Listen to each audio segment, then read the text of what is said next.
nurse noticed strange marks on a 7-year-old girl's back during a routine checkup.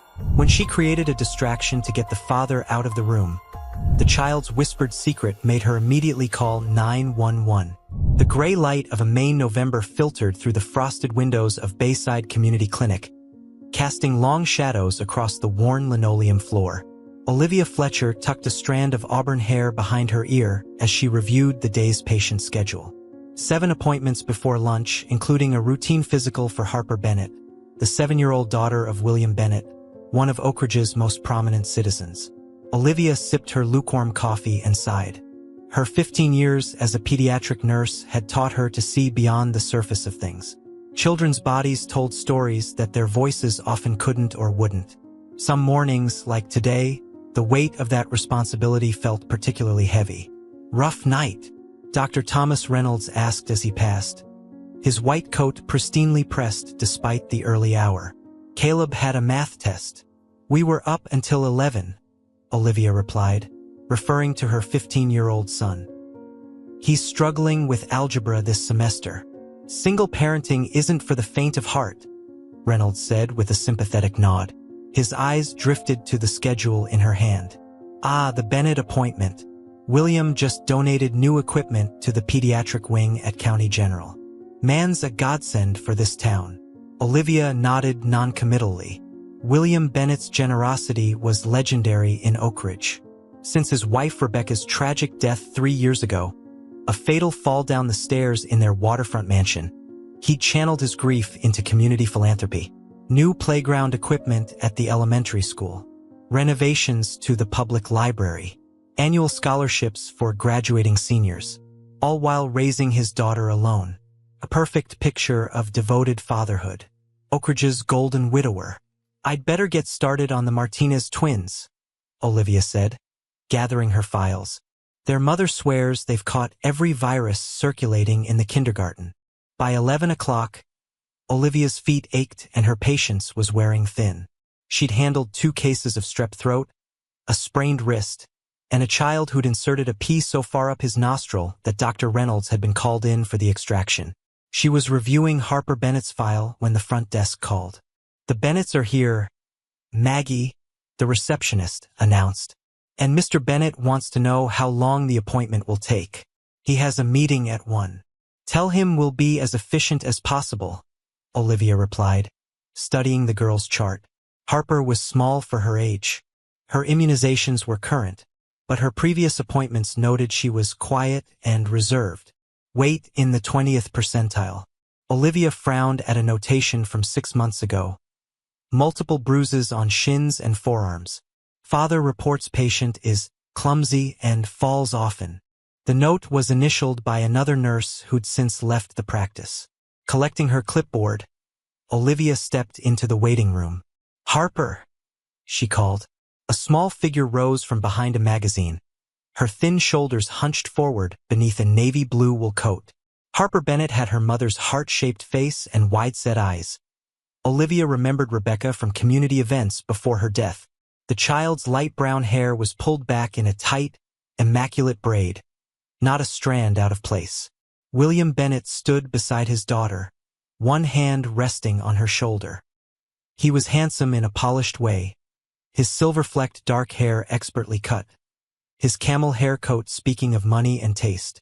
His smile didn't quite reach his eyes. "Ms. Fletcher," he said, extending his hand. His grip was firm, controlling. "We're running a bit behind schedule today. I hope we can move things along." "We'll do our best, Mr. Bennett," Olivia replied evenly.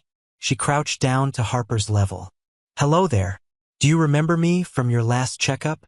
The child nodded almost imperceptibly, her eyes fixed on the floor. "Harper, what do we say?" William prompted, his fingers tightening slightly on her shoulder. "Hello, Miss Fletcher," the girl whispered. "Let's get your height and weight first," Olivia said, leading them to the examination room. She noted how Harper walked carefully, as if testing each step before committing her weight to it. The caution of a child accustomed to treading on uncertain ground. In the examination room, Olivia took Harper's vital signs while William answered most of the preliminary questions. No, Harper hadn't been ill recently. Yes, she was doing well in school, top of her class in reading. No allergies, no medications beyond a children's multivitamin. Harper, why don't you hop up on the scale so we can check your weight? Olivia suggested. The child glanced at her father before complying. 68 centimeters. Still below average, but she'd gained 4 pounds since her last visit. Good job growing, Olivia said warmly.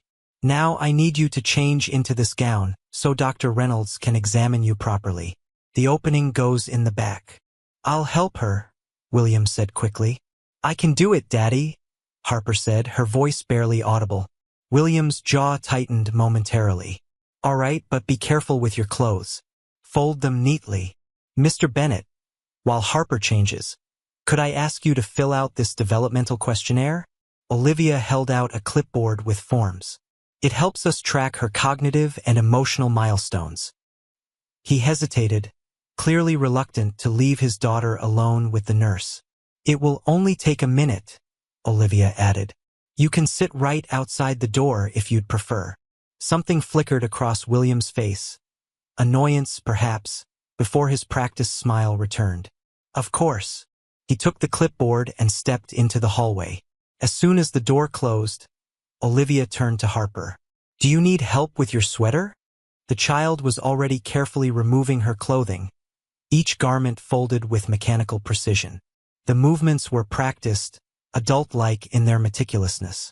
When Harper removed her turtleneck sweater, Olivia kept her expression neutral, despite the jolt of concern that shot through her. Fading yellowish bruises marked the child's upper arms. Fingerprints. The kind that came from being gripped too hard. That's perfect, Harper. Now let's get this gown on you, Olivia said conversationally, helping the child into the paper garment. When Harper turned to slip her arms through the openings, Olivia saw them. A series of thin, parallel marks across the girl's shoulder blades and lower back. Some were fresh, angry red lines. Others were older, faded to pale streaks against her skin. Olivia had seen such marks before. They weren't from falls or childhood play.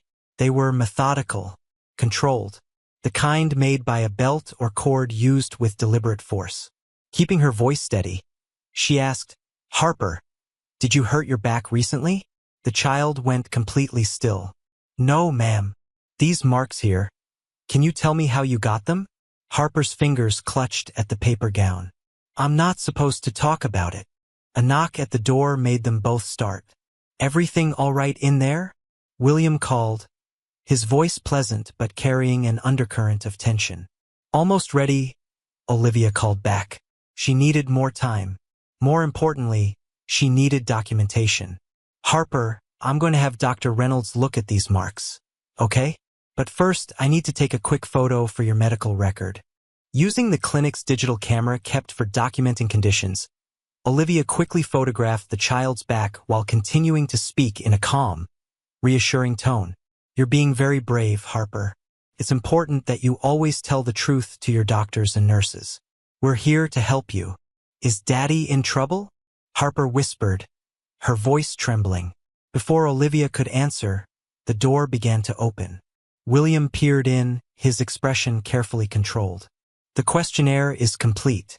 Is Harper ready for the doctor now? Actually, Mr. Bennett, Olivia said, thinking quickly. I just realized we're missing some insurance information. Our system updated last week, and we need to verify a few details. Could you speak with Maggie at the front desk? I'll stay with Harper until you return. William's eyes narrowed slightly. Is that really necessary right now? It would be helpful, Olivia replied, meeting his gaze steadily. It should only take a few minutes, and then we can proceed with the examination. For a moment, Olivia thought he might refuse. Then he nodded curtly. I'll be right back, Harper. Remember what we talked about this morning. The child's shoulders hunched further as her father left the room. As soon as his footsteps receded, Olivia knelt in front of Harper. Harper, sweetheart, I need you to tell me about these marks on your back. Did someone hurt you? Tears welled in the girl's eyes. She looked toward the door, then back at Olivia. When she spoke, her voice was so faint that Olivia had to lean closer to hear. Daddy gets angry when I'm bad. Harper whispered. He says Mommy watches from heaven and tells him when I need to be punished.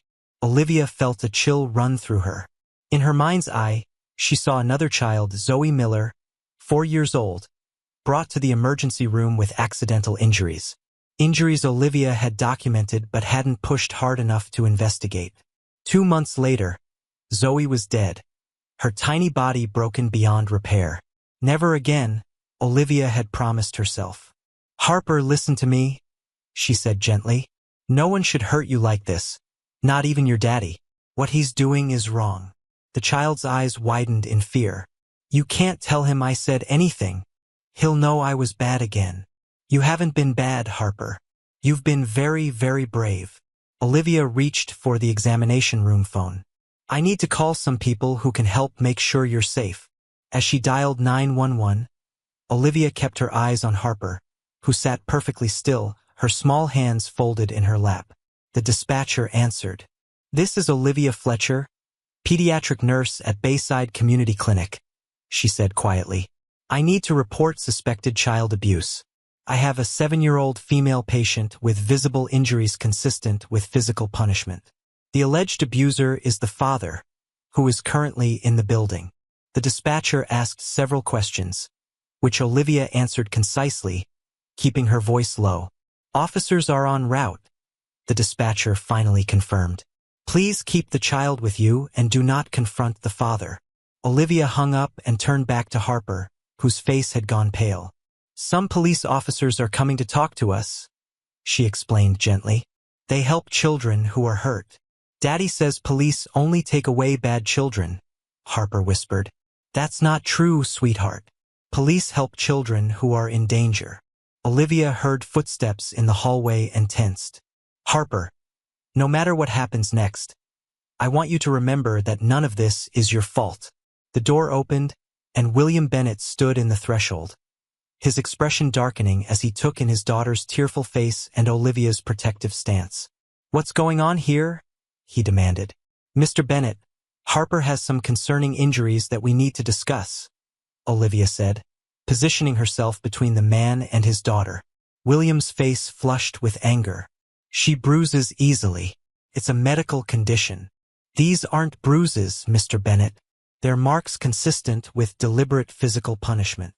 William took a step forward, his composure slipping. How dare you suggest? He was interrupted by a knock at the open door. Dr. Reynolds stood there, looking confused, with 2 police officers behind him. What's happening? Dr. Reynolds asked. Mr. Bennett, these officers say they were called about your daughter? There's been a misunderstanding, William said smoothly, his mask of control sliding back into place. Ms. Fletcher has apparently mistaken some marks from Harper's horseback riding lessons for something sinister. Harper doesn't mention horseback riding in any of her previous appointments, Olivia countered, holding her ground. One of the officers, a woman with short blonde hair and watchful eyes, stepped forward. I'm Detective Grace Patterson. We received a report of possible child abuse. I'll need to speak with everyone involved. William's face hardened. This is outrageous. Do you know who I am in this community? Sir, please lower your voice, the male officer said firmly. Detective Patterson turned to Olivia. Nurse Fletcher, is there somewhere private we can speak with the child? Dr. Reynolds interjected. My office is available. He looked deeply uncomfortable, caught between his prominent benefactor and his professional obligations. This is absurd, William protested. I demand to be present for any questioning of my daughter. Sir, that's not how this works, Detective Patterson replied calmly. We'll need to speak with Harper alone first and then with you. A social worker is on her way to assist with the process. Olivia gathered Harper's clothes. Let me help you get dressed, and then you can talk to Detective Patterson. As she helped the silent, trembling child, Olivia was acutely aware of William Bennett's cold stare.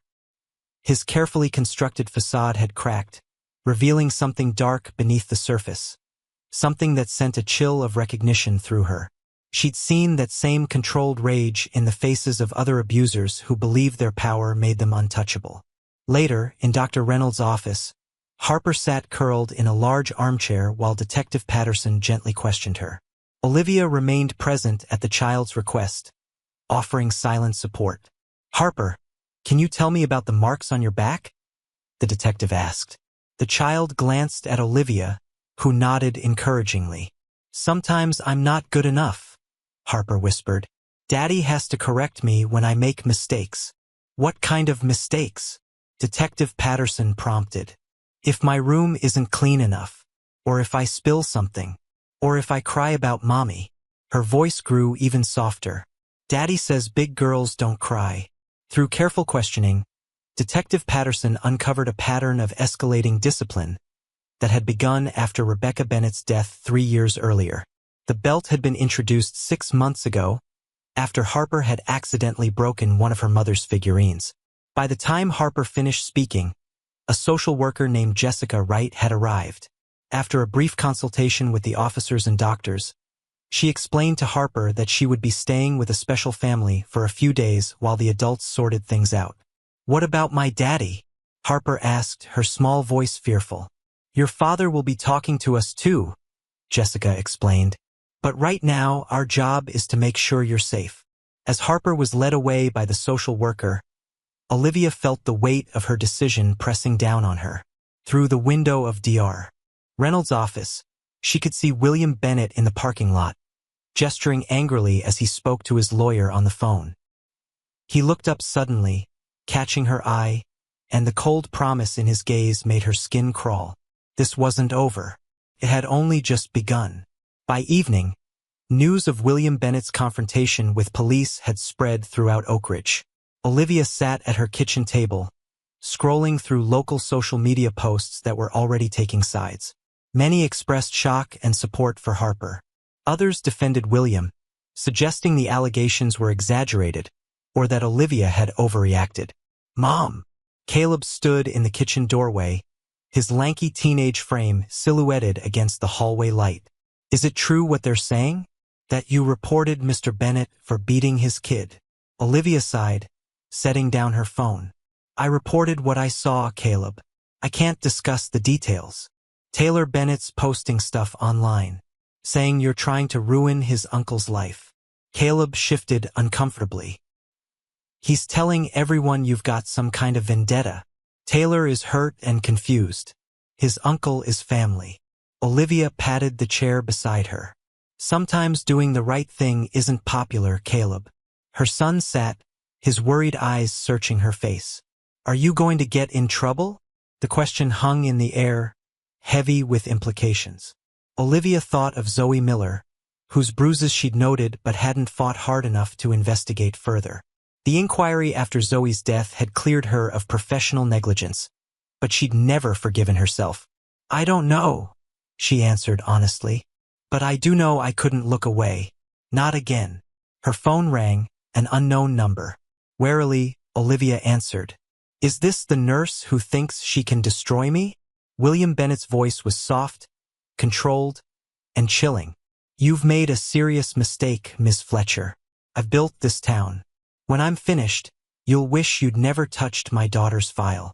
Before she could respond, he hung up.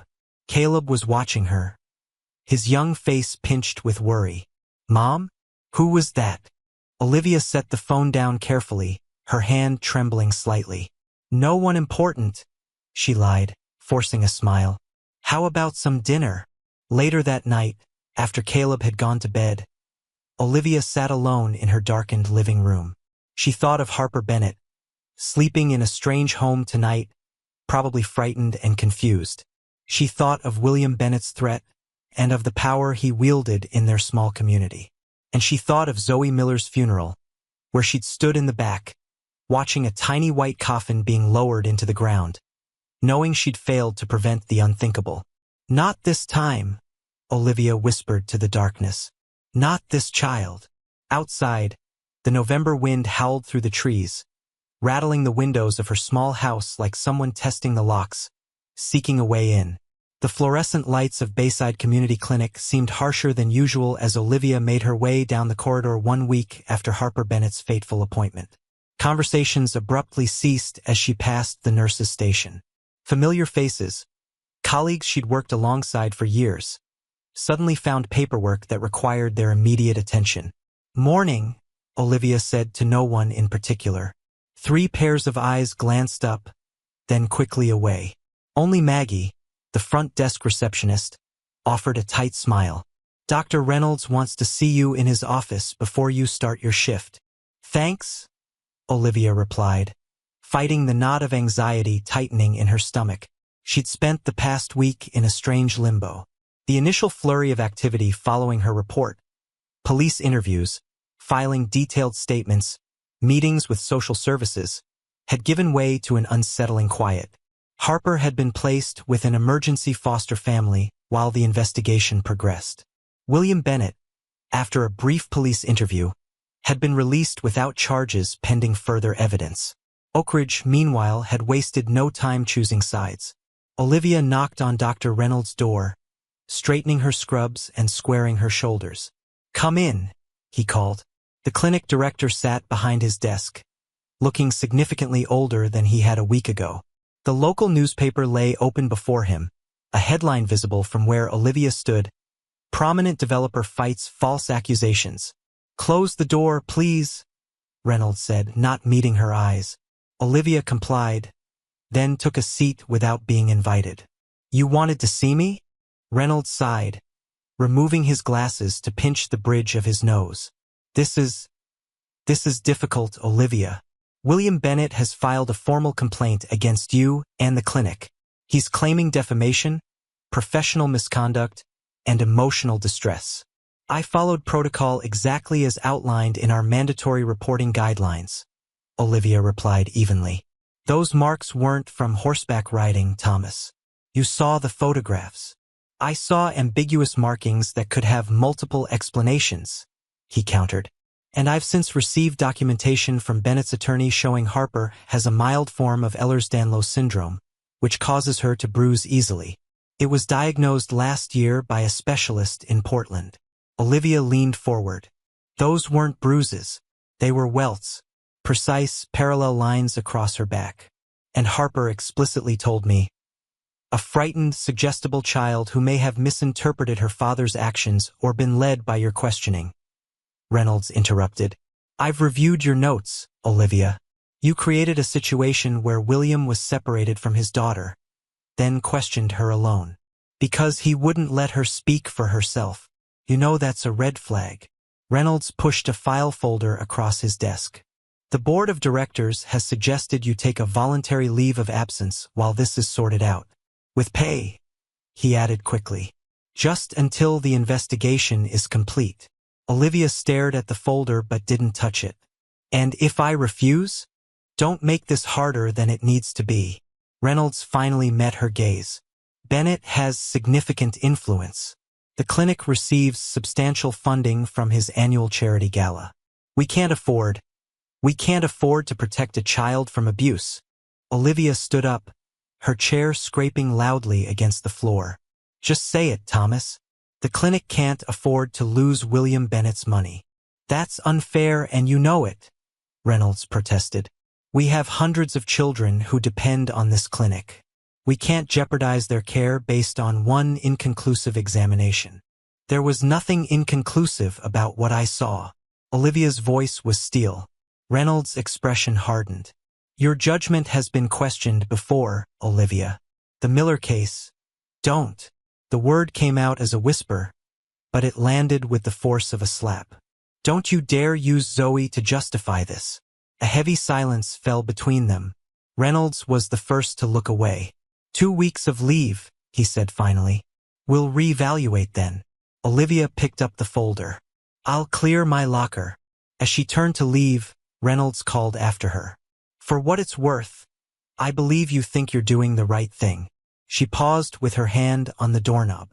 "It's not worth much at all, Thomas." Outside the clinic, rain fell in a steady, miserable drizzle.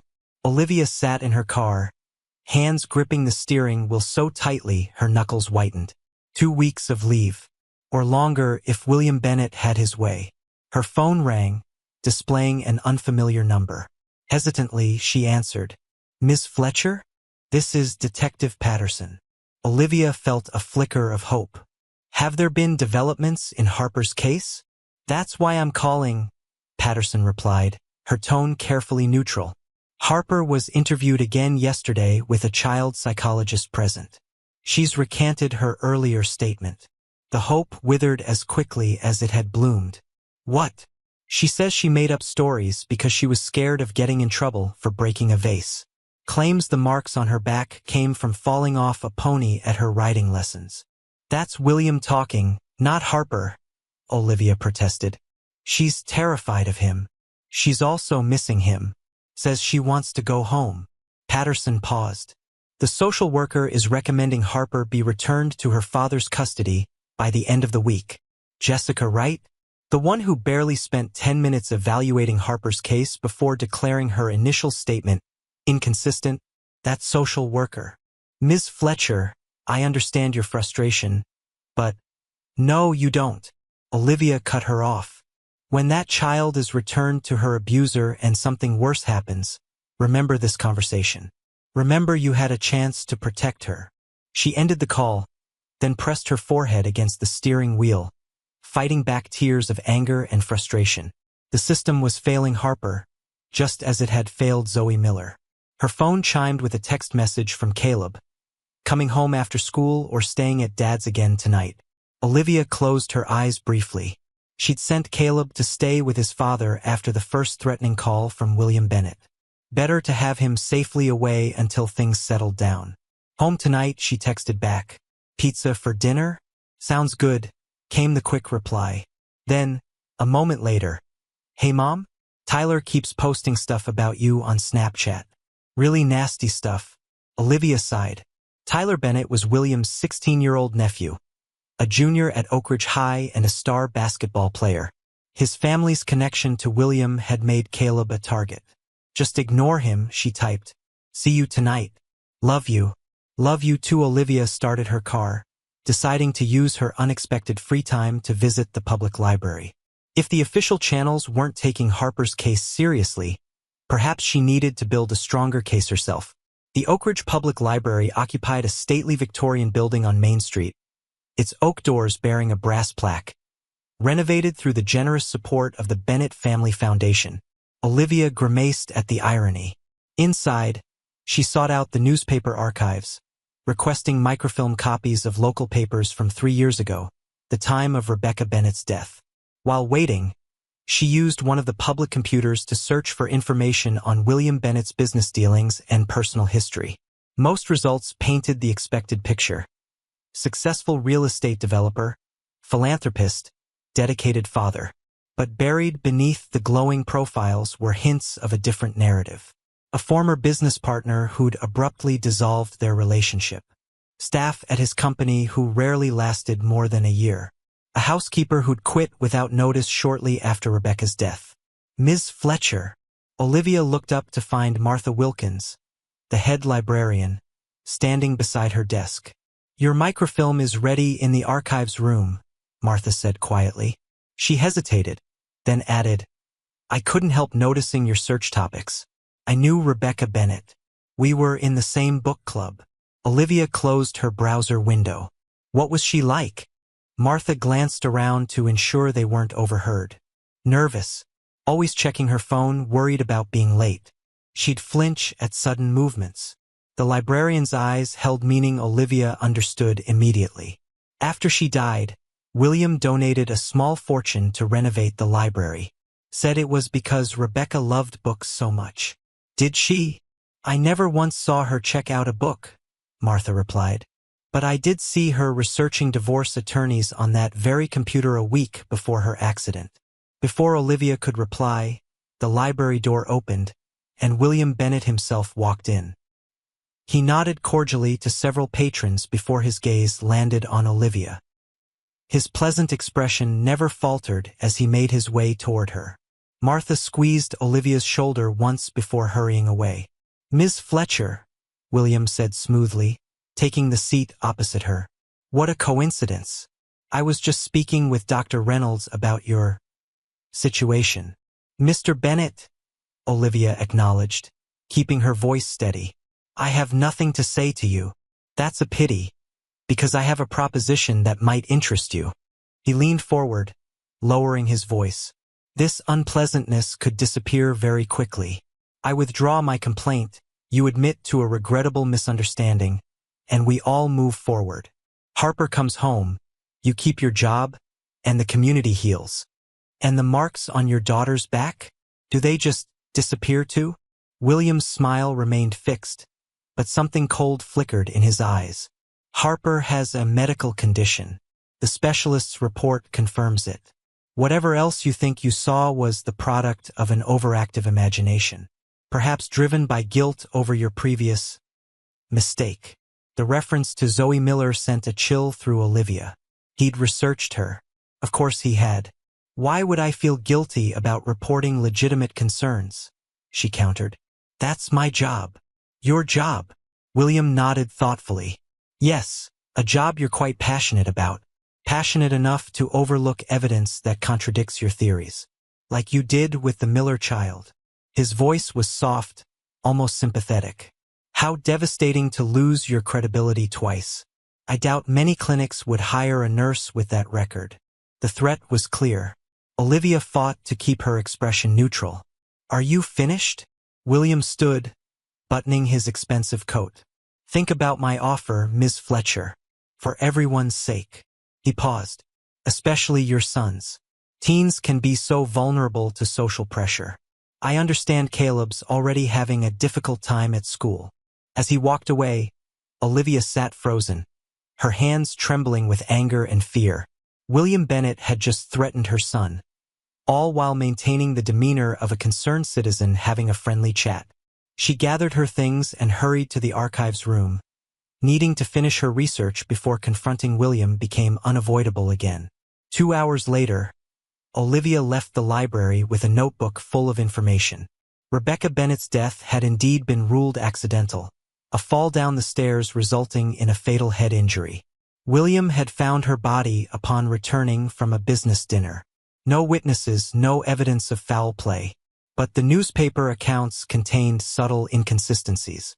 The initial report mentioned Rebecca had been planning to visit her sister Victoria in Seattle the following week.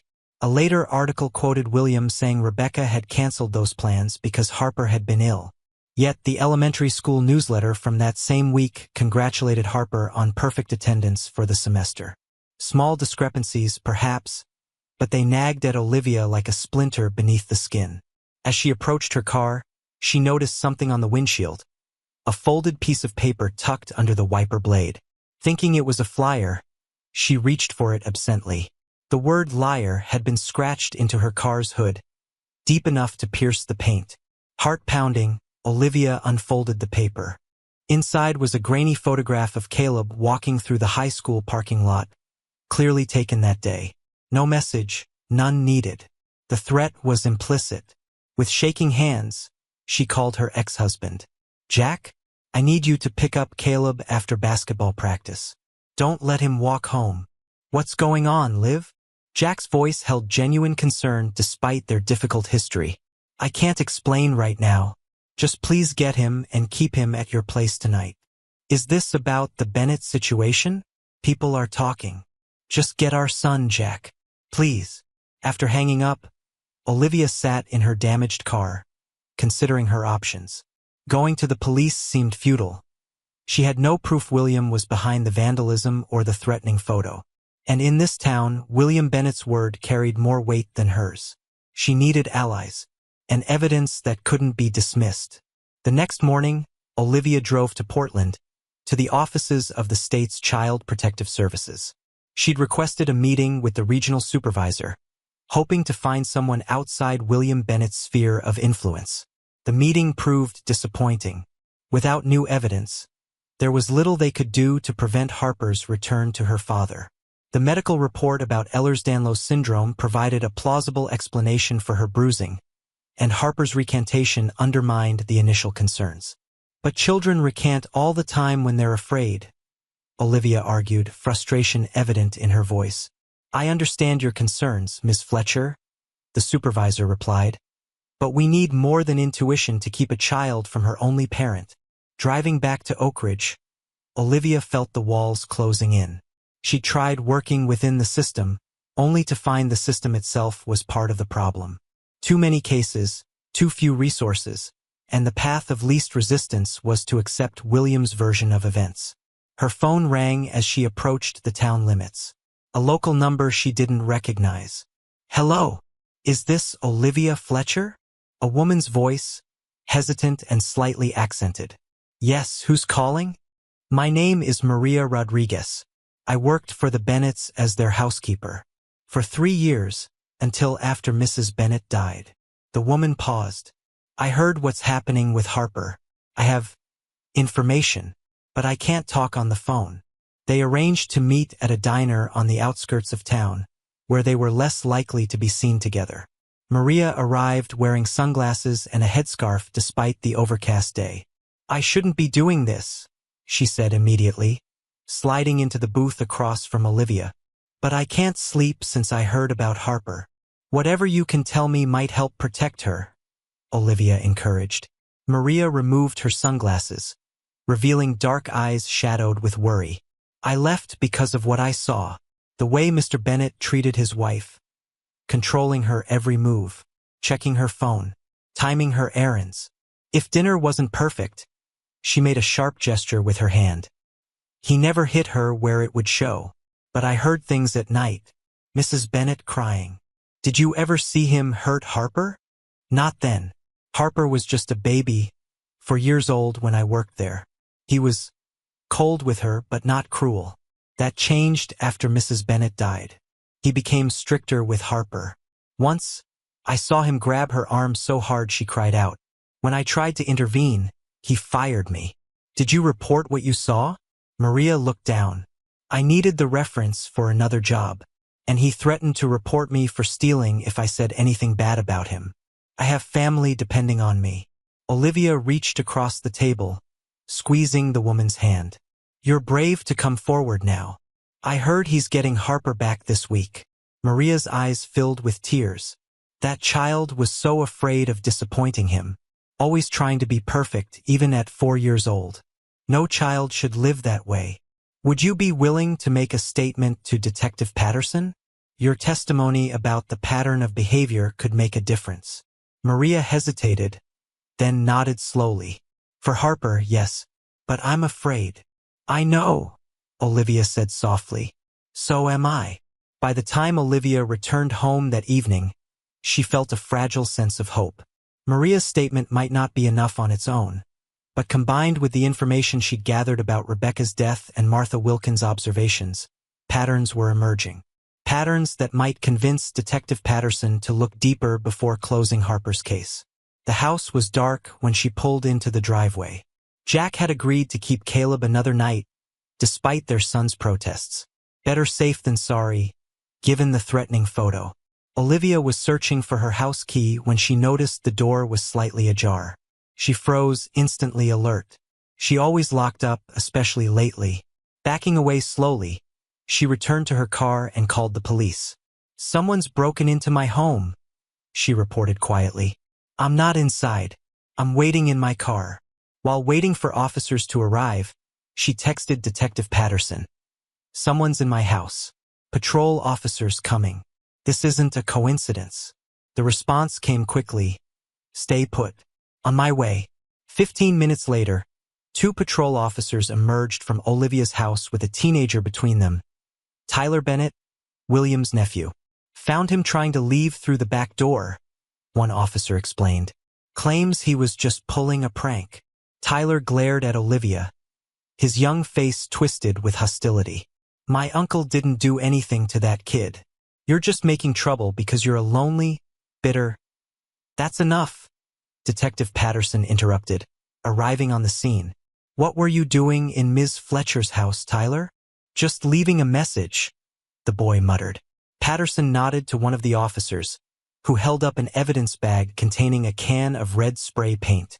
"You'll need to see this," the other officer said grimly to Olivia. Inside, her small living room had been transformed into a canvas of hate.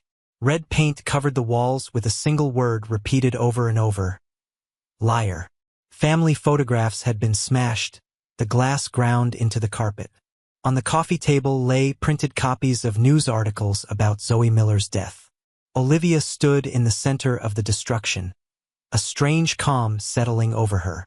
This wasn't just teenage vandalism. This was too specific, too calculated to hit her where it would hurt most.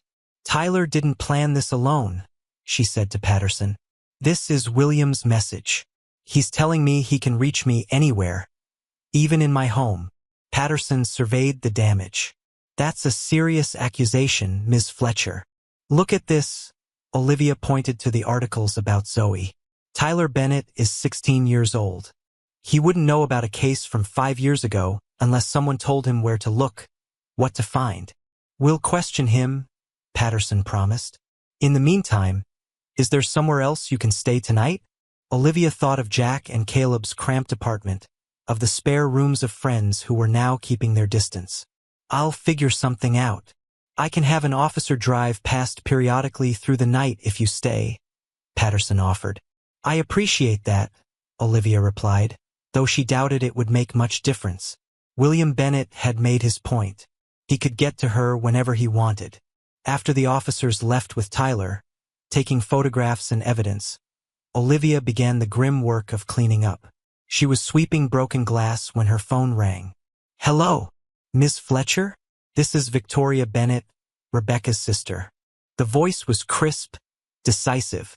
"I just arrived in Oak Ridge and heard about what's happening with Harper. We need to talk." They met an hour later at the Harborview Hotel, where Victoria Bennett had checked in under her maiden name. Victoria was tall and elegant, with the same heart-shaped face as her niece, though her eyes were sharper, more guarded. "Thank you for coming," Victoria said, gesturing Olivia into the hotel room. "I've been following the situation from Seattle. When I heard they were planning to return Harper to William, I knew I had to intervene." "Why haven't you been in Harper's life before now?" Olivia asked, unable to keep the challenge from her voice. Victoria's expression tightened. "William obtained a restraining order against me shortly after Rebecca's death, claiming I was emotionally unstable, and my presence was distressing to Harper during her time of grief." Her bitter laugh held no humor. "The truth is, I was asking too many questions about how my sister really died." She crossed to her suitcase and removed a folder. "Rebecca called me the night before she died. She was planning to leave William and bring Harper to stay with me. She'd consulted a divorce attorney and was gathering documents." Victoria's voice caught. "She told me she was afraid of what William might do when he found out." "Did you tell the police this?" "Of course. They said without evidence it was just hearsay. A grieving sister looking for someone to blame." Victoria handed Olivia the folder. But Rebecca was smarter than William gave her credit for. She kept records. Inside were copies of emails between Rebecca and a divorce attorney, discussing options for leaving an emotionally abusive marriage.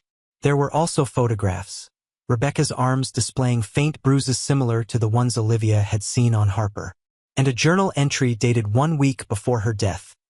"William found the attorney's card in my purse. He didn't say anything, just smiled that cold smile that always precedes the worst nights. I'm taking Harper and leaving this Tuesday when he's at his Portland meeting. Victoria is ready for us. I just pray we make it until then." Olivia looked up from the documents, her heart pounding. "Have you shown these to Detective Patterson?" "Not yet. I wanted to speak with you first." Victoria sat on the edge of the bed, suddenly looking exhausted. "When Rebecca died, I tried to get custody of Harper. William's lawyers crushed me. He had character witnesses, community support, financial resources I couldn't match. The court ruled in his favor, and then came the restraining order. But with these documents and what's happening now with Harper, it might be enough," Victoria agreed. "But we need to be careful. William has spent years cultivating his image in this town. He won't give up Harper easily." A knock at the door made them both start. Victoria approached cautiously, checking the peephole before opening it. Detective Patterson stood in the hallway, her expression grave. "Ms. Bennett? I'm Detective Grace Patterson. May I come in?" Victoria stepped aside, exchanging a questioning glance with Olivia, who shrugged in confusion. "I apologize for tracking you down like this," Patterson said, entering the room. "But there have been developments you both need to know about." The detective explained that after arresting Tyler Bennett, they'd executed a search warrant on his phone. They'd found text messages from William, instructing his nephew on exactly what to do at Olivia's house, what articles to print, where to find them. "That's witness intimidation," Olivia breathed. "Yes, and we've brought William in for questioning," Patterson confirmed. "But that's not all. Harper's foster mother called an hour ago. Harper tried to run away. When they found her, she was hysterical, saying she needed to go home because Daddy is mad at Nurse Olivia, and it's all my fault." Victoria pressed a hand to her mouth. "Oh God." "Harper eventually calmed down enough to speak with a therapist," Patterson continued. "She revealed that William had visited her at school yesterday, a visit authorized by social services as part of the reunification process.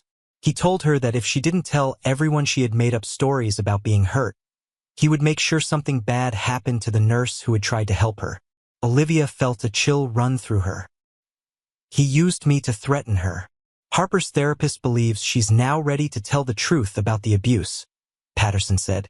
"Between her new statement, the intimidation evidence from Tyler's phone, and—" she gestured to the folder Victoria still held. "Whatever you were about to show me, we may have enough to open a formal investigation into Rebecca Bennett's death as well as the current allegations." Victoria handed over the folder. "My sister was planning to leave him. These are her records." Patterson reviewed the documents quickly, her professional demeanor cracking slightly as she read Rebecca's final journal entry. "This changes everything," she said quietly. The next morning, as weak winter sunlight spilled through the windows of Victoria's hotel room, Olivia sat with Harper's aunt and Detective Patterson, discussing next steps. William Bennett had been detained overnight on the witness intimidation charges, but his lawyer was already working to secure his release. "Harper needs to be moved immediately," Victoria insisted. "Somewhere William can't find her while this plays out." "We're arranging an emergency placement outside the county," Patterson assured her. "And we'll petition for temporary custody to be granted to you, Ms. Bennett, given your family relationship." Olivia's phone rang, Jack's number. "Jack, is everything okay with Caleb?" "We're fine," her ex-husband replied, his voice tight with concern. "But there's something you should know. Someone broke into my apartment last night while Caleb and I were asleep. They didn't take anything, but they left something on Caleb's bed." Olivia's blood ran cold. "What was it?" "Harper's teddy bear. The one she's always carrying in the photos in the newspaper. There was a note pinned to it that said, 'Children should be with their fathers.'" The phone nearly slipped from Olivia's suddenly numb fingers. William had found a way to threaten her son even while in police custody. He had allies, people willing to act on his behalf. "Jack, take Caleb and go to your mother's in Augusta. Now, don't tell anyone where you're going." After explaining the situation to Patterson, Olivia felt a strange, calm resolve settle over her. William Bennett had crossed a line. He'd threatened not just her career, her reputation, or her safety, but her child. "I want to testify," she told Patterson, "about everything I've seen and heard. No holding back." The detective nodded solemnly. "We'll need to move quickly." Bennett's lawyer is claiming this is all a conspiracy against his client. A disturbed nurse with a history of false allegations, a jealous sister-in-law, and an impressionable child being manipulated by the system. "That's absurd," Victoria protested. "It's effective," Patterson countered, "especially in a town where Bennett has spent years building his reputation. People want to believe the man they thought they knew." As if to illustrate her point, Olivia's phone chimed with a news alert from the local paper. "Community rallies behind Bennett. Candlelight vigil plan to support wrongfully accused father." Victoria read the headline over Olivia's shoulder and made a sound of disgust. "They're portraying him as the victim. Meanwhile, my niece is terrified and traumatized. Which is why what happens in the next 48 hours is crucial," Patterson said. "We need to build a case strong enough that even his most dedicated supporters can't ignore the evidence." Olivia thought of Harper. Small, frightened, trying so hard to be perfect to avoid her father's wrath. She thought of Rebecca planning her escape too late. And she thought of Zoe Miller, whose case she'd failed to pursue aggressively enough. "Tell me what you need me to do," she said. The emergency hearing was scheduled for the following afternoon. Olivia spent the intervening hours helping Patterson gather additional evidence. They spoke with Harper's teacher, Nancy Winters, who confirmed noticing changes in the child's behavior over the past year. Increased anxiety, emotional withdrawal, and fear of making mistakes. "She erases her work so many times that sometimes she tears holes in her paper," Nancy explained. "And she practically stops breathing when I hand back assignments, even though she always does well." They also interviewed Michael Thompson, William's business partner at Bennett Development. Though initially reluctant to speak, when presented with the evidence they'd gathered, Thompson admitted witnessing disturbing behavior. "William has moments," he said carefully. "Times when his control slips and you see something else beneath the surface. I've seen him break things when deals go wrong. Put his fist through a wall once." Thompson stared at his hands. "I told myself it was just business stress. That at home with Harper he'd be different." By the time Olivia returned to Victoria's hotel room that evening, she was physically and emotionally exhausted, but hopeful.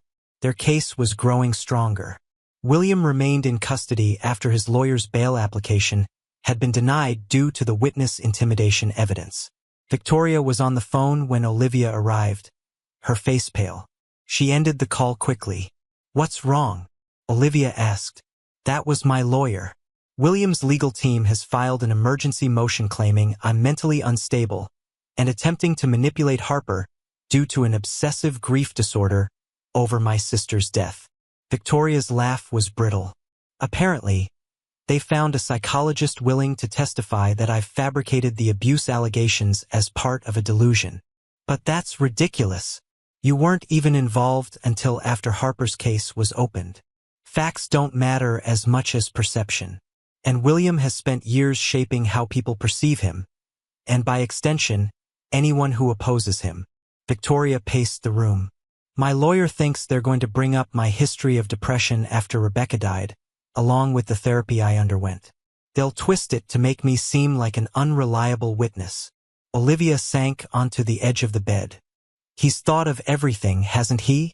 Created a narrative for every contingency." "Almost everything," Victoria replied, a strange note in her voice. She opened her laptop. "But he doesn't know about this." On the screen was an email from a digital forensic specialist. He'd managed to recover deleted files from a flash drive Victoria had found among Rebecca's belongings after her death. "Rebecca was recording him," Victoria said quietly, "for months before she died." The audio files were labeled by date. Victoria clicked on one, and Rebecca Bennett's voice filled the room. Tense, frightened, but determined. "It's October 15th.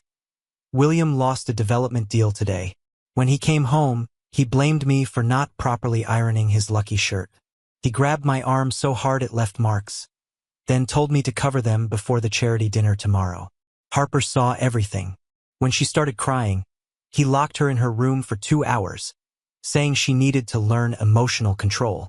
Olivia and Victoria spent the next hour listening to the secret chronicle of Rebecca Bennett's final months. A catalog of escalating emotional and physical abuse, all meticulously documented by a woman preparing her escape. The most damning recording came from the night before Rebecca died. "He found the divorce papers. I don't know how. I had them hidden in my gardening shed. He was waiting when I came home from picking up Harper at preschool. He was so calm. That's what terrified me. He just said, 'No one leaves me, especially not with my child.' I'm taking Harper and going to Victoria's tomorrow morning, as soon as he leaves for work. I can't wait until Tuesday. I don't feel safe anymore."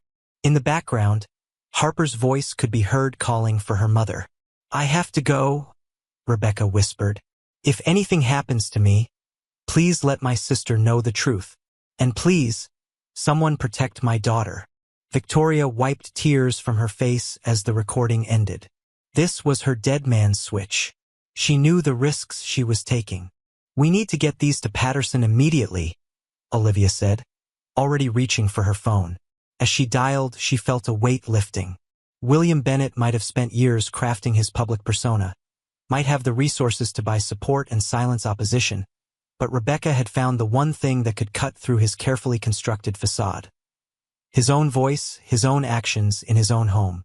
With these recordings, Harper might finally be safe, and Rebecca might finally have justice. The morning of the hearing dawned bright and cold. Olivia dressed carefully in a conservative blue suit, trying to project professionalism despite her exhaustion. She hadn't slept more than a few hours, her mind racing with all that had happened and all that was still at stake. As she left Victoria's hotel room, her phone rang. Detective Patterson. "We have a problem," the detective said without preamble. "Someone broke into the evidence room overnight. The flash drive with Rebecca's recordings is missing." Olivia stopped in the middle of the hotel corridor, her stomach plummeting. "How is that possible?" "We're investigating, but it appears to be an inside job. Someone with access to the secure area." Patterson's voice was tight with controlled fury. "We had already transferred the files to a secure server, so we still have the evidence, but defense will argue chain of custody has been compromised." "William has people inside the department," Olivia realized aloud. "It appears so, and there's more. Dr. Eleanor Barnes, Harper's therapist, received threats against her family last night. She's withdrawn from the case." Olivia leaned against the wall, fighting a wave of despair. Every time they made progress, William found a way to undermine it.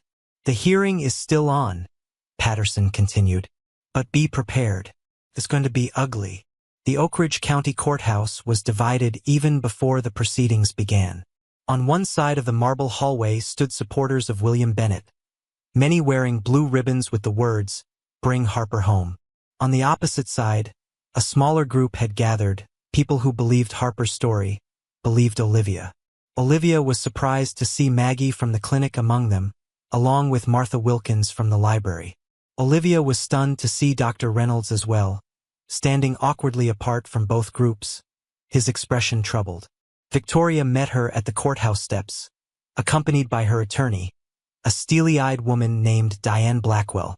"We're still going forward with the recordings," Diane explained in a low voice. "I've submitted a motion explaining the evidence tampering and requesting the court consider the copied files.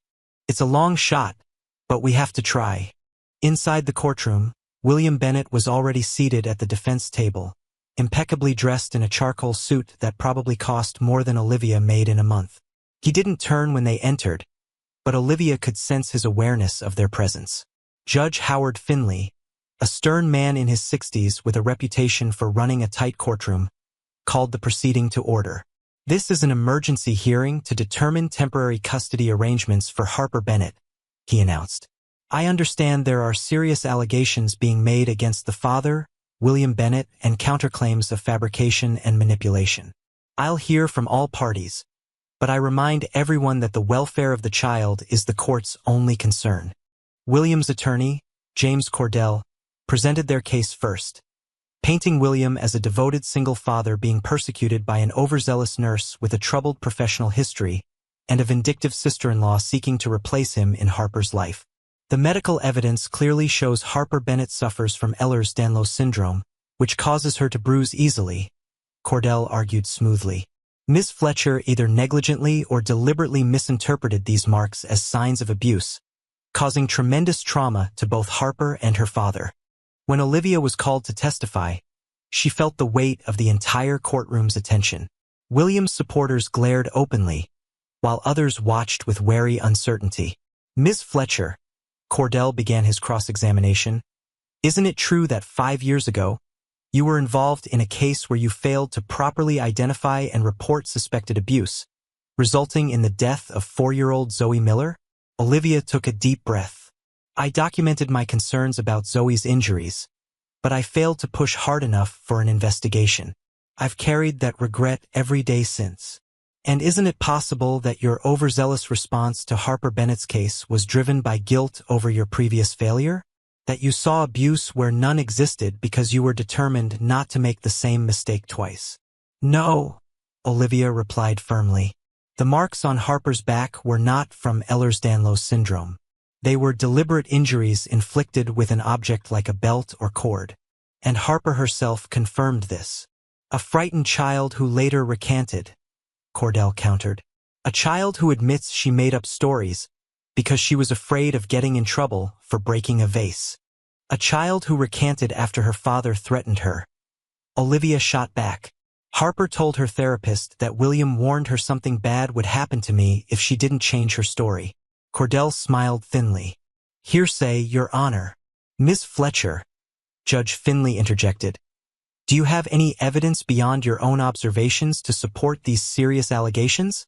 Yes, Your Honor, Victoria's attorney answered, standing. We have audio recordings made by Rebecca Bennett before her death, documenting a pattern of abuse by William Bennett toward both her and Harper. William's head snapped up, his carefully maintained composure slipping for the first time. Cordell immediately objected. Your Honor, we've received no notice of these alleged recordings, and our understanding is that evidence connected to this case was tampered with overnight. A murmur ran through the courtroom. Judge Finley frowned. Ms. Blackwell, what do you know about this evidence tampering? The original flash drive containing Rebecca Bennett's recordings was stolen from police evidence last night, Diane explained. However, digital copies had already been made and authenticated by forensic experts. The theft itself suggests consciousness of guilt. That's outrageous speculation, Cordell protested. For the next hour, arguments flew back and forth about the admissibility of the recordings. Eventually, Judge Finley ruled they could be played, not as definitive evidence, but as context for the court to consider. As Rebecca Bennett's voice filled the courtroom, documenting William's controlling behavior and physical abuse, Olivia watched the faces around her. Some of William's supporters looked uncomfortable, doubt creeping into their expressions. Others seemed to harden in their resolve, as if rejecting evidence that contradicted their belief in the man they thought they knew. William himself sat eerily still, his face a mask of indignation masquerading as dignity. When the recording of Rebecca's final night played, her frightened voice describing William's discovery of the divorce papers and his chilling response, Olivia saw something shift in Judge Finley's face. Detective Patterson testified next, describing the evidence of witness intimidation found on Tyler Bennett's phone and the break-in at Olivia's home. In my professional opinion, Patterson concluded, there is a clear pattern of controlling and threatening behavior consistent with the abuse allegations. Victoria took the stand last, her composure remarkable as she described her sister's increasing fear in the months before her death. Rebecca called me the night before she died, Victoria testified. She said she was bringing Harper to stay with me the next morning. She was terrified of what William might do when he realized they were gone. And yet you never reported these concerns until now? Cordell pressed during cross-examination. I did report them, Victoria replied evenly. The detective who investigated Rebecca's death dismissed them as a grieving sister's conspiracy theories. Then William obtained a restraining order preventing me from seeing Harper, claiming I was emotionally unstable and would upset her. The testimony continued into the afternoon. As the hearing drew to a close, Judge Finley asked if there were any final statements. William's attorney emphasized the lack of physical evidence, the potential for coercion and suggestion in Harper's statements, and William's sterling reputation in the community. Victoria's attorney focused on the pattern of control and intimidation, the suspicious circumstances of Rebecca's death, and the priority of Harper's safety while the investigation continued. Judge Finley looked troubled as he considered his ruling. This is a difficult case with serious allegations on both sides. The court's primary concern must be Harper's welfare. He paused, his gaze moving between William and Victoria. Given the evidence presented today, and the ongoing investigation into witness intimidation and evidence tampering, I believe the most prudent course of action is to err on the side of caution. William leaned forward slightly, his knuckles whitening as he gripped the table. I am ordering that Harper Bennett remain in protective custody temporarily, with supervised visitation for both her father and her aunt, pending a full investigation into these allegations. The judge raised his hand as William's attorney began to protest. This is not a finding of guilt or innocence, Mr. Cordell. It is simply a precautionary measure while these very serious matters are investigated thoroughly. Relief washed over Olivia, though she knew this was only a temporary reprieve. The judge had essentially delayed a final decision, giving them time to build a stronger case. As the courtroom began to empty, William Bennett finally turned to look directly at Olivia. His expression was perfectly pleasant, his smile reaching his eyes this time with a cold light that chilled her to the bone. "This isn't over," he said softly, for her ears alone.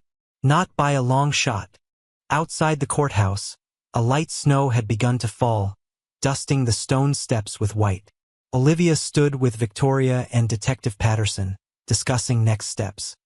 "The judge's ruling buys us time," Patterson said.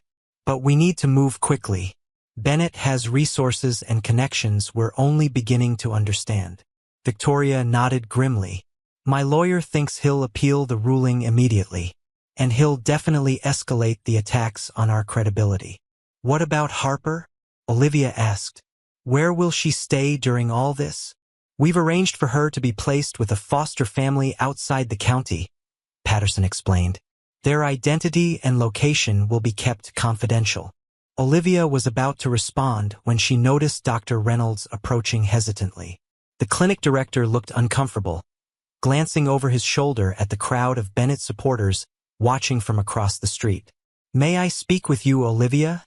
he asked quietly. She nodded, stepping slightly away from the others. Reynolds cleared his throat. "I've been reviewing Harper's complete medical records. There's something inconsistent about the Ehlers-Danlos diagnosis." Olivia's pulse quickened. "What do you mean?" "The specialist who supposedly diagnosed Harper works at Portland Memorial. I called to verify some details, and they have no record of ever treating Harper Bennett." Reynolds looked genuinely troubled. "I think the medical documentation may have been falsified. That would explain why the diagnosis appeared so suddenly and conveniently," Olivia said slowly. "Do you have proof?" Reynolds handed her a folder. "I've documented my findings. It's not conclusive, but it raises serious questions that deserve investigation." He hesitated. "I should have looked into this sooner. I let the clinic's financial relationship with Bennett cloud my judgment." "Thank you, Thomas," Olivia said, genuinely moved by his belated courage. This could make a significant difference. As Reynolds walked away, Olivia brought the new information to Patterson and Victoria. The detective's eyes lit up as she reviewed the documents. "This is exactly the kind of break we need," Patterson said. "If we can prove Bennett falsified medical records to cover up abuse, his whole defense falls apart." Victoria's phone rang.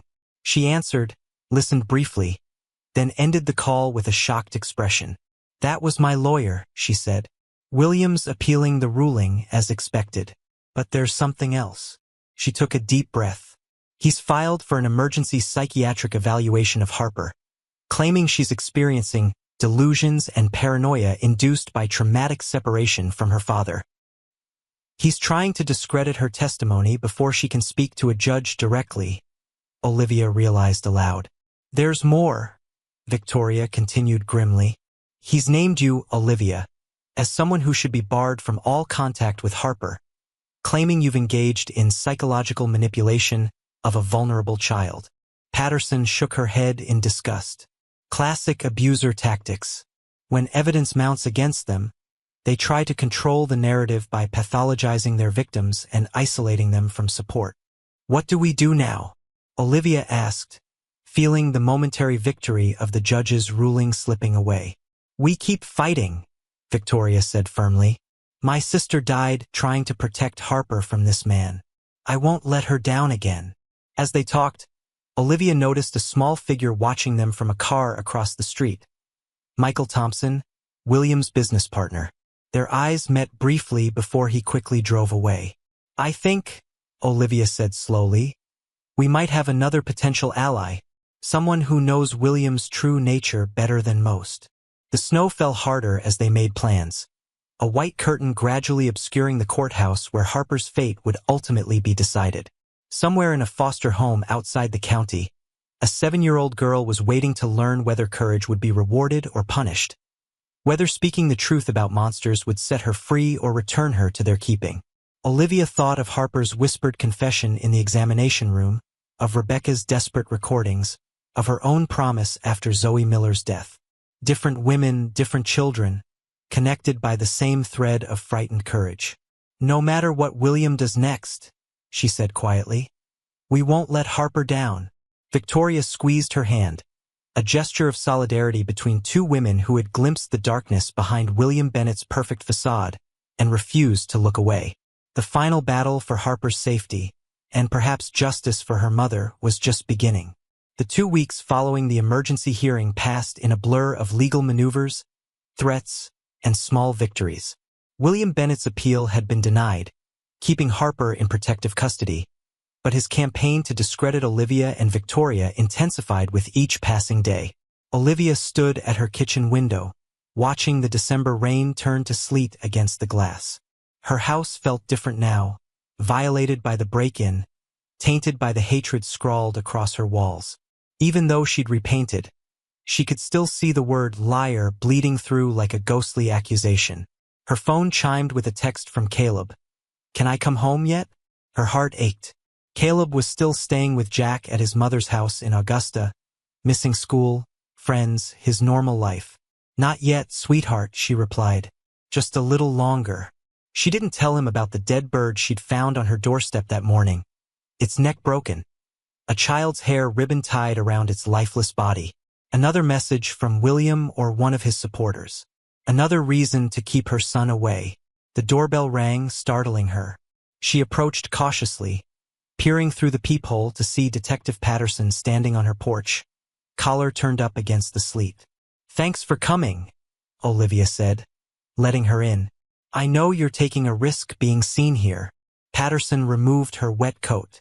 "William Bennett doesn't own the police department, despite what he might think." Her expression was grim. "Though he certainly has influence in places I wouldn't have expected." "Any progress identifying who stole the flash drive?" "Not yet, but we're building the case without it." Patterson accepted the mug of coffee Olivia offered. "That's actually why I'm here. Michael Thompson contacted me this morning." Olivia's pulse quickened. "William's business partner? The one who testified about his volatile temper?" Patterson nodded. "He wants to speak with us. Says he has information about Rebecca's death that he's been afraid to share until now." "Why the change of heart?" "Apparently, he's been following the case closely. The hearing testimony made him realize he might be protecting a child abuser." Patterson's expression softened slightly. "Sometimes people need to see others taking a stand before they find their own courage." An hour later, they met Thompson at a diner 20 miles outside Oak Ridge, where they were unlikely to be recognized.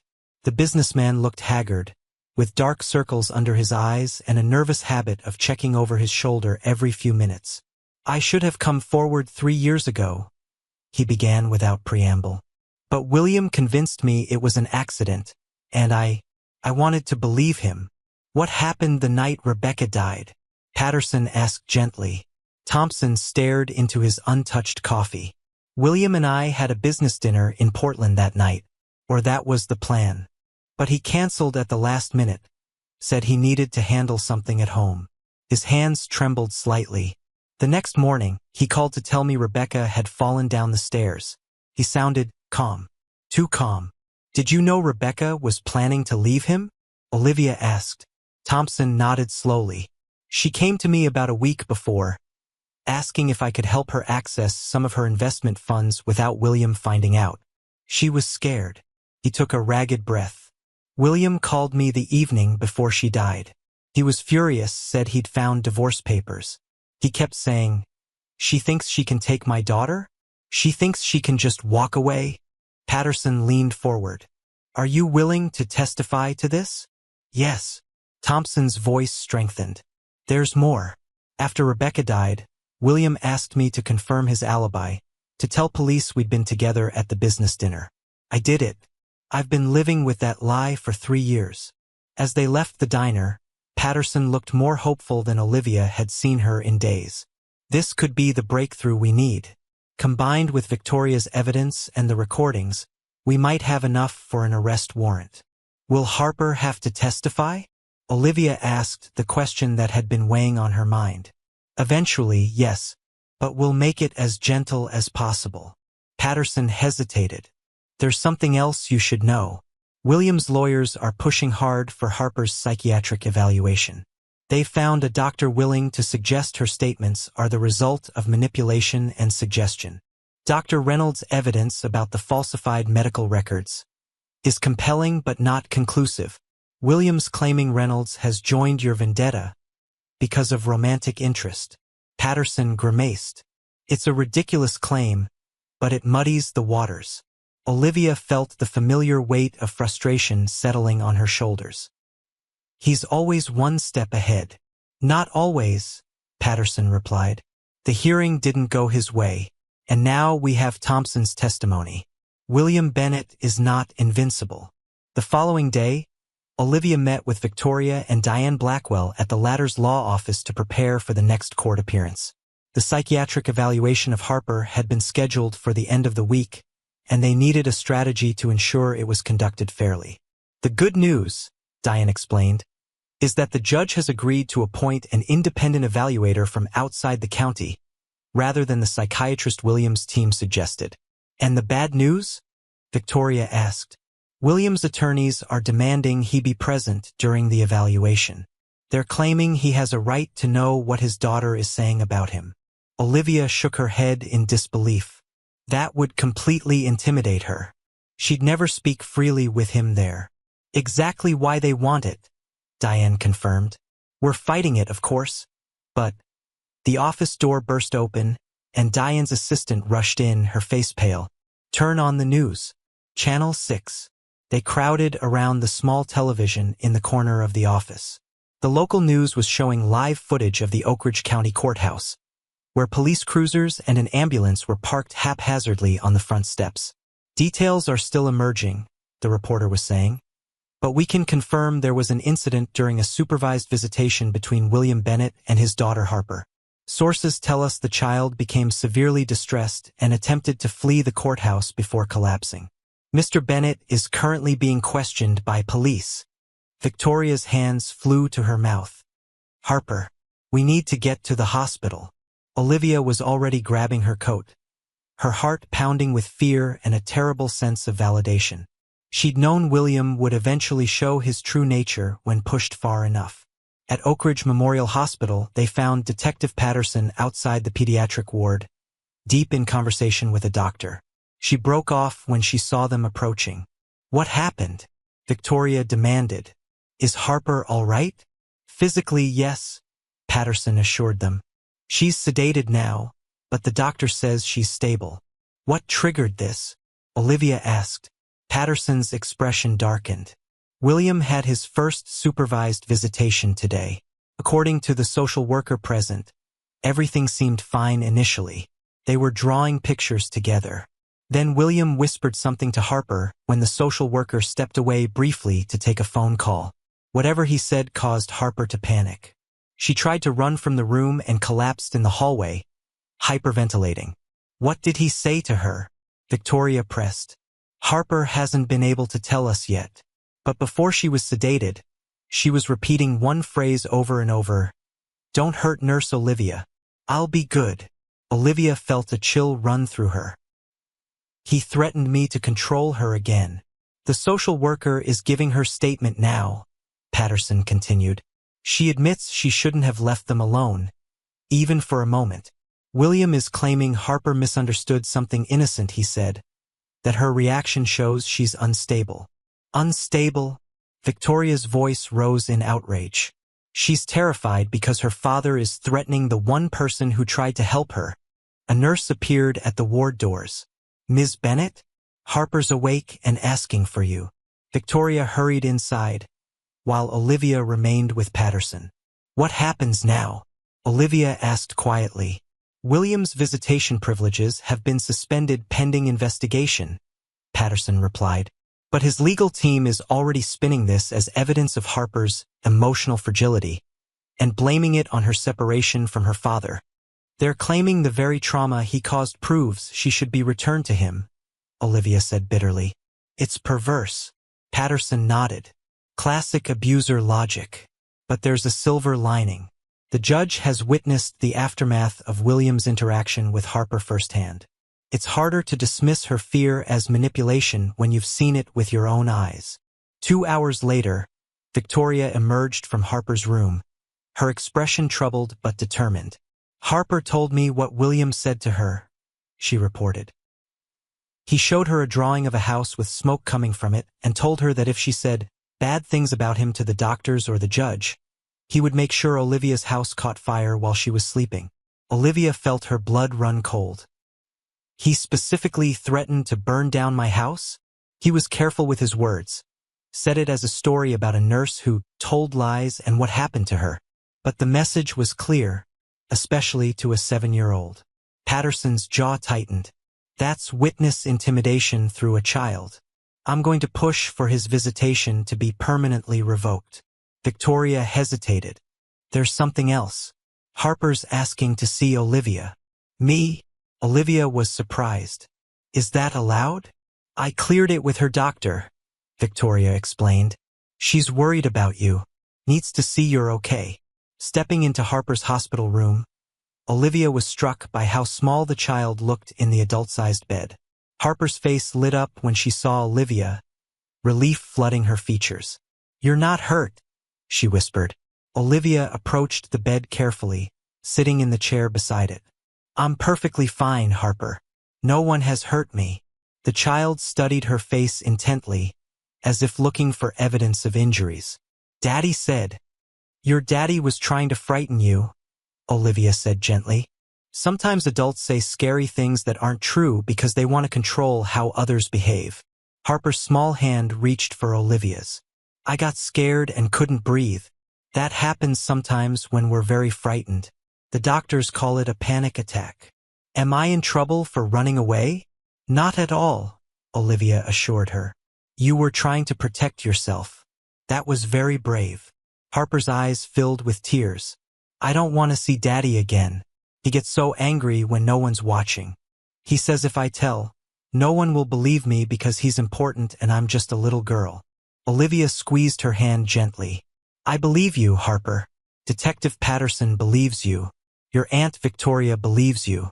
And now, others are starting to believe you too. Even the judge? Especially the judge, Olivia confirmed. That's why he's making sure you don't have to see your daddy again until it's safe. Harper fell silent, her small face thoughtful. Finally, she asked in a whisper, if I tell the judge everything, will Daddy go to jail? It was the question Olivia had been dreading, the impossible weight placed on a child's shoulders. The burden of testifying against her own father. I don't know, sweetheart, she answered honestly. But what I do know is that whatever you decide to do, you won't be alone. Your aunt will be with you. I'll be with you if you want me to be. And your safety is what matters most. Harper nodded slowly, her eyes growing heavy as the sedative in her system pulled her back towards sleep. As her eyelids fluttered closed, she murmured, I want to be brave like Mommy. And like you. Olivia sat with the sleeping child for a long while, watching her chest rise and fall in the peaceful rhythm of slumber. The trust Harper had placed in her felt both precious and terrifying. A responsibility she couldn't fail. Outside the hospital room, she found Victoria and Patterson deep in conversation. The judge has called an emergency hearing for tomorrow morning, Patterson informed her. After today's incident, he wants to reassess the custody situation immediately. Will Harper need to be there? Olivia asked. No, not tomorrow. This is just to determine immediate next steps while the investigation continues. Patterson looked grim. But eventually, yes. If this goes to trial, for either the abuse charges or Rebecca's death, Harper will almost certainly need to testify. Victoria ran a hand through her hair in frustration. She's 7 years old. Hasn't she been through enough? Unfortunately, the system often requires victims to relive their trauma in order to get justice, Patterson replied. But we'll do everything possible to make it easier for her. As they discussed the upcoming hearing, Olivia's phone buzzed with a text message from an unknown number. She opened it to find a photograph of Caleb playing basketball in what appeared to be her ex-husband's mother's backyard in Augusta. The message below it read, "No one is beyond reach. Drop the case." Her hand shaking, Olivia showed the message to Patterson. "That's it," the detective said firmly. "We're putting you in protective custody until the hearing. William's escalating, which means he's desperate. That's when men like him are most dangerous." Victoria insisted on remaining at the hospital with Harper, while Patterson arranged for Olivia to stay at a hotel under police protection. She also sent officers to Augusta to ensure Caleb and Jack's safety. Alone in the anonymous hotel room that night, Olivia found sleep impossible. Her mind raced with everything at stake: Harper's safety, justice for Rebecca, her own career and reputation, Caleb's well-being. William Bennett had constructed an elegant trap, using his power and influence to twist the very systems designed to protect the vulnerable. Her phone rang shortly after midnight. Detective Patterson. "What's wrong?" Olivia asked immediately, sitting up in bed. "Nothing new," Patterson assured her. "But there's been a development you should know about. Michael Thompson came to the station an hour ago with a banker's box of documents. Financial records from Bennett Development going back 5 years. What do they show? The company is on the verge of collapse. William's been moving money between accounts to create the appearance of solvency, but they're essentially bankrupt. Thompson says William's been growing increasingly erratic as the financial pressure mounted." Olivia processed this new information. So all the philanthropy, the donations, the community projects, smoke and mirrors, Patterson confirmed. A man desperate to maintain his image while his empire crumbled. Thompson believes the final straw was Rebecca's planned departure. Not just losing his wife and daughter, but the potential financial implications of a divorce. Rebecca's family money was keeping the business afloat. It made a terrible kind of sense. William's escalating abuse, his desperation to maintain control over Harper, his aggressive response to any threat to his carefully constructed facade. All of it connected to his crumbling foundation of power. "Will this help our case?" Olivia asked. "It establishes motive for both the abuse and potentially for Rebecca's death," Patterson replied. "And it undermines William's character witnesses who've been testifying to his generosity and community spirit." "He's been living a lie," Olivia said softly. "All of it. The grieving widower, the devoted father, the community benefactor. None of it was real. Men like William Bennett are exceptionally good at creating personas," Patterson observed. "The question now is whether we can get Harper to safety before his mask falls completely."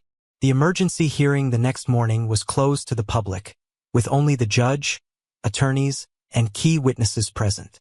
William arrived with his legal team, looking appropriately concerned and dignified despite the circumstances. If Olivia hadn't seen the coldness beneath his perfect facade, she might have been fooled by his performance. Judge Finley cut straight to the point. "Yesterday's incident raises serious concerns about Mr. Bennett's continued contact with his daughter, even in supervised settings. I want to hear from all parties before determining next steps." William's attorney argued that Harper's reaction had been the result of weeks of manipulation by others, including Victoria and Olivia. He presented statements from community members attesting to William's impeccable character and devotion to his daughter. Harper Bennett is a confused, traumatized child who has been separated from her loving father and subjected to repeated questioning that has implanted false memories, Cordell concluded.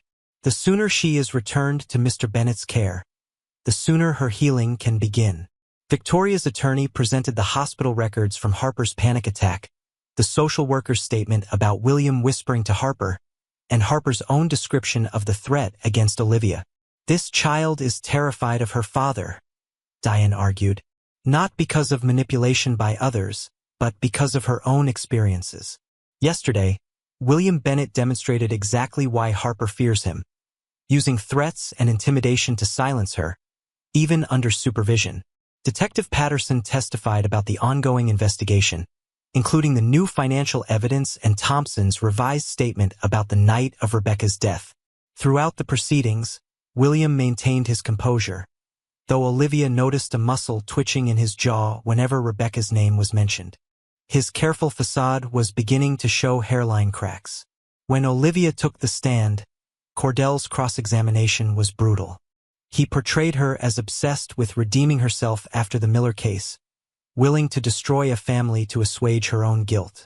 "Isn't it true, Miss Fletcher," he demanded, "that you've continued to insert yourself into this case even after being placed on leave from your job? That you've been meeting with Victoria Bennett to coordinate your testimony? That you've developed an unhealthy attachment to Harper?" "I've remained involved because I care about Harper's safety," Olivia replied steadily, "and because William Bennett has repeatedly threatened me in an effort to silence me." "Alleged threats," Cordell corrected, "for which you have no proof."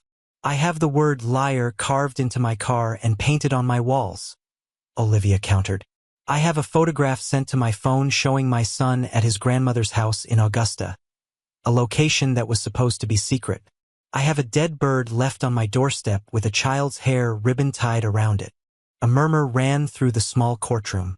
William's expression didn't change, but his eyes hardened, flicking briefly to his attorney. Judge Finley interrupted. "Mr. Cordell, does your client wish to respond to these allegations?" William stood, the picture of wounded dignity. "Your Honor, I'm as disturbed by these incidents as Ms. Fletcher, but I had nothing to do with them. This case has created strong emotions in our community. It's possible overzealous individuals acted independently." "And the threat to Ms. Fletcher that Harper reported from your supervised visit?" the judge pressed. "A misunderstanding, Your Honor. I was showing Harper a drawing she had made of our house. I commented that the chimney smoke looked like our house was on fire. Harper has been fragile and easily frightened since being removed from my care. She misinterpreted an innocent comment." It was plausible enough that Olivia saw doubt flicker across the judge's face. William was good, better than good. He had an explanation for everything, delivered with just the right mixture of concern and wounded innocence. The hearing continued with testimony from Dr. Reynolds about the questionable Ehlers-Danlos diagnosis and from Michael Thompson about William's financial desperation and volatile temper. Finally, Judge Finley called for closing statements.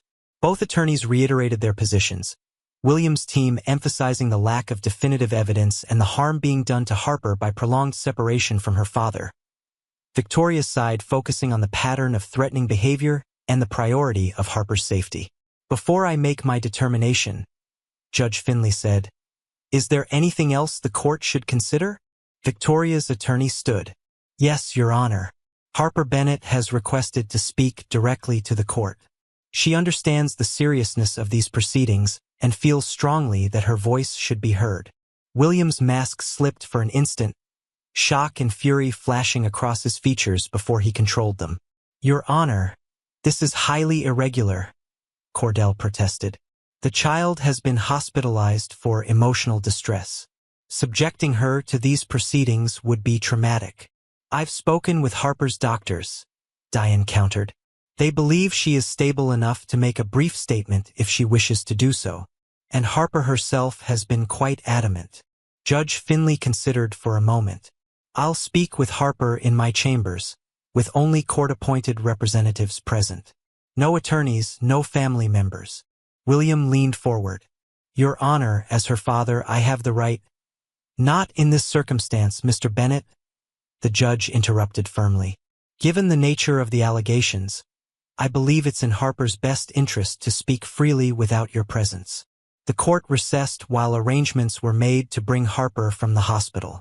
Olivia waited anxiously in the hallway, praying they hadn't pushed the child too far. Victoria paced nearby, equally tense. "She insisted on doing this," Victoria said quietly. "When I visited this morning, she told me she was tired of being afraid, tired of keeping secrets." "She's incredibly brave," Olivia replied. "But I'm worried about the toll this is taking." "I am too." But Harper made the decision herself. She said, "Mommy tried to protect me, and now I need to protect myself." An hour later, a hospital transport arrived with Harper. The child looked small and pale in her wheelchair, but her expression was determined. She spotted Olivia and Victoria in the hallway and gave them a tiny wave before being escorted into the judge's chambers. William watched from across the corridor, his face impassive but his eyes never leaving his daughter. When Harper disappeared into the judge's office, he turned that penetrating gaze on Olivia. "You've poisoned my child against me," he said softly. "I won't forget that." Before Olivia could respond, Patterson stepped between them. "That's enough, Mr. Bennett. Return to the courtroom or wait elsewhere." 20 minutes passed before Harper emerged from the judge's chambers, looking exhausted but somehow lighter, as if a burden had been lifted. She was wheeled back to the hospital transport, stopping briefly beside Victoria and Olivia. "I told the truth," she whispered. "All of it." Judge Finley reconvened the hearing with a grave expression. He did not share the specifics of Harper's statement, but his decision was unequivocal. "Based on all evidence presented, including Harper Bennett's statement, I am ordering that she remain in protective custody with no visitation from William Bennett until criminal proceedings are resolved." He turned his stern gaze directly on William. "Furthermore, I am issuing a restraining order prohibiting Mr. Bennett from any contact with Harper, Victoria Bennett, or Olivia Fletcher." William stood abruptly. "This is outrageous. You're taking the word of a confused child over." "Sit down, Mr. Bennett," Judge Finley ordered sharply. "Your daughter was neither confused nor inconsistent. She provided detailed, specific information that correlates with other evidence in this case." As William sank back into his seat, the judge continued, "I am also recommending that the district attorney's office review all evidence regarding Rebecca Bennett's death for potential criminal charges." Court is adjourned. In the chaos that followed, Olivia found herself standing beside Detective Patterson as William was served with the restraining order paperwork. "It's not over," Patterson cautioned. "The criminal cases will be long and difficult. William Bennett still has resources and connections." "But Harper is safe," Olivia replied. "That's what matters most right now." As William was escorted from the courtroom by his attorneys, his carefully maintained facade finally cracked completely. He lunged toward Olivia, his face contorted with rage. "You think you've won?" he snarled as his lawyers restrained him. "This isn't over. Not by a long shot. No one takes what's mine." In that moment, everyone in the courtroom saw William Bennett's true face. The face Harper had been forced to live with. The face Rebecca had died trying to escape. The mask of the grieving widower and devoted father was gone, replaced by the raw fury of a man accustomed to control, now watching it slip away. "Officers," Judge Finley called sharply, "remove Mr. Bennett from my courtroom." As William was led away, still shouting threats, Victoria approached Olivia with tears in her eyes. "Thank you," she said simply, "for believing Harper when no one else would." 6 months later, Olivia stood on the sidelines of the Oak Ridge Elementary playground, watching Harper chase a soccer ball with newfound confidence. The child's laughter carried across the spring air, a sound that had once been rare but was becoming wonderfully common. Victoria stood beside her, smiling as her niece scored a goal and threw her arms up in celebration. "She has good days and bad days," Victoria observed. "The nightmares still come sometimes, but there are more good days now than bad." "That's progress," Olivia agreed. "Healing takes time." The criminal trials were still ongoing. William Bennett had been charged with child abuse and was under investigation for Rebecca's death, but the legal process moved slowly. He remained free on bail, though the restraining orders kept him away from Harper, Victoria, and Olivia. His empire, however, had collapsed completely. Once the financial improprieties came to light, investors had fled Bennett Development. The charities and community projects bearing his name had quietly rebranded. The community that had once celebrated him now whispered about his fall from grace. "Dr. Reynolds called yesterday," Olivia mentioned. "The clinic's board has offered me my job back, with a formal apology. Are you going to accept?" Olivia considered the question.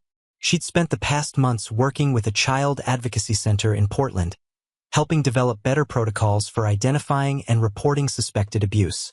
The work was challenging but deeply fulfilling. "I'm not sure," she admitted. Oak Ridge is home, but it's also where a lot of people chose to look the other way when a child needed help. I'm not certain I can forgive that. Victoria nodded in understanding. Harper asks about you all the time. You know, you're her hero. Olivia smiled, watching the child who had whispered a terrible secret to her 6 months ago, now playing in the sunshine without looking over her shoulder in fear. She's my hero too. The courage it took to speak the truth about someone so powerful, someone she loved and feared. Most adults couldn't do that. The soccer game ended, and Harper ran toward them, her cheeks flushed with exertion and joy. Did you see? I scored 2 goals. We saw, Victoria assured her, giving her a hug. You were amazing. Harper turned to Olivia, her eyes bright. Ms. Olivia, are you coming to my art show next week? I made a special picture for you. I wouldn't miss it for the world, Olivia promised. As Harper ran off to get her backpack, Victoria said quietly. She drew a picture of 3 women holding hands.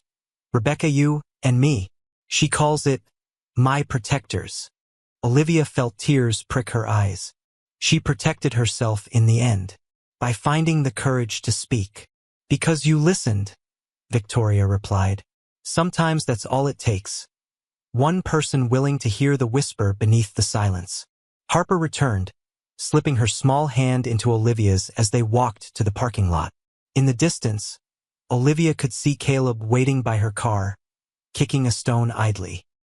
He'd finally returned home last month when the immediate danger had passed. Life was finding a new normal, one where whispered secrets were heard, where truth prevailed over power, where a child's voice mattered more than a man's reputation. Ms. Olivia? Harper looked up at her with serious eyes. Do you think other kids like me will be brave enough to tell their secrets too? Olivia squeezed her hand gently. I hope so, Harper, and I hope there will always be someone ready to listen. As they reached the car, Caleb straightened up, offering Harper a fist bump that she returned with a smile. These 2 children, both affected by William Bennett's rage in different ways, were healing together, finding friendship in the aftermath of fear. The investigation into Rebecca's death continued, the evidence mounting. Justice moved slowly, but it moved. And in the meantime, Harper Bennett was safe, loved, and learning to trust again. For Olivia, that was enough. The whispered secret that had started everything had been heard, believed, and acted upon. The systems that should protect children had ultimately worked, however imperfectly, because one nurse had refused to look away. As she drove home with Caleb beside her, watching Harper and Victoria grow smaller in the rearview mirror, Olivia thought of Zoe Miller, the child she couldn't save. She'd carried that guilt for years, letting it shape her actions and decisions. Maybe now she could begin to forgive herself.